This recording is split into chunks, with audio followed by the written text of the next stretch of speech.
Hi there everyone, I'm Mr. Boucher. I'm the K-8 Math and Science Curriculum Coordinator. This year's BAT counts are a little bit different than in previous years. In past years, we've had all the kids go out, collect their data, and then bring that data back to their teachers.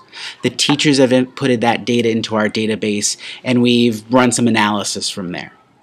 This year, we're asking your help to have the kids put in their data on their own into our system. So, here we go. I'm going to show you how you can help them out. Your children have already been taught how to do their bat counts. They're going to go outside. They know what to do. They're going to try to count the number of bats they see, and if they don't see any, it's really important that they tell us that they don't see any. They're also going to take a look at cloud cover. They're going to think about, is it windy or not windy? And they're going to take the temperature of the air outside.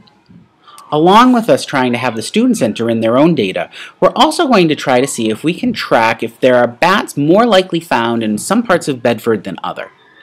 So to do that, we need to know where your child collects their bat data. So all the directions are written below this video, but I'm going to go through it in this video very quickly as well. From figuring out my location in Bedford and how we're going to track that, to figuring out what the temperature is in degrees Celsius if I only have a thermometer that measures in degrees Fahrenheit, and then finally I'm going to go through the form so that we can see how to enter in the data.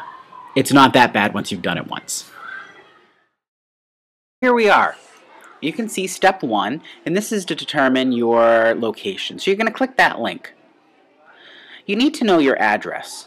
And so there's a little search bar, and you can start typing your address. For this example, we're going to use 3 Meeting House Road. As I type it in, you can see there's many options that pop up underneath, but I'm going to finish typing it, and notice the number right there is 20. That's the number I need to know, and I can close that window out. Step 2 is if you need to figure out what your temperature is in degrees Celsius if you only have a thermometer that reads in degrees Fahrenheit. In this example, we're going to use 74 degrees Fahrenheit. I type it into the box and hit the button that says Convert, and you can see it's 23.333 degrees Celsius, and for us we can just round to the nearest degree, so we're going to say, okay, it's 23. Finally, we're going to enter in our data, so we're going to click this link. Now what's really important is your student needs to be signed into their Google account, because right now I see nothing. If I scroll all the way down to the bottom of the page, you'll see a button that says Sign In. And if I click that button,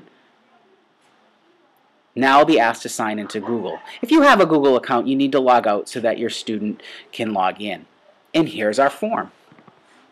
So we're just going to go right down the list. What's your first name? I'm going to pick the name Max. Next question is, what's your school? So you're going to pick your school. Then you're going to find your teacher. And next we're going to say the day that we've collected our data. Not the day we're entering in our data, but the day we're collecting our data. So I click the little picture of a calendar and I pick the date. Now I'm going to enter in the temperature from the pull down. Now the wind data, and I have some options here as well.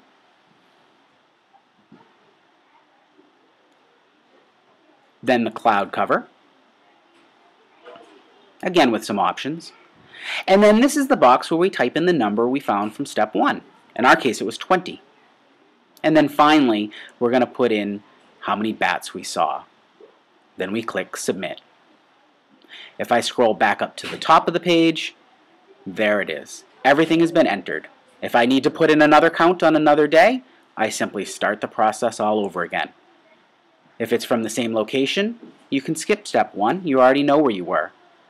If you need to convert your temperature, you can do that again too, and then just enter into the form.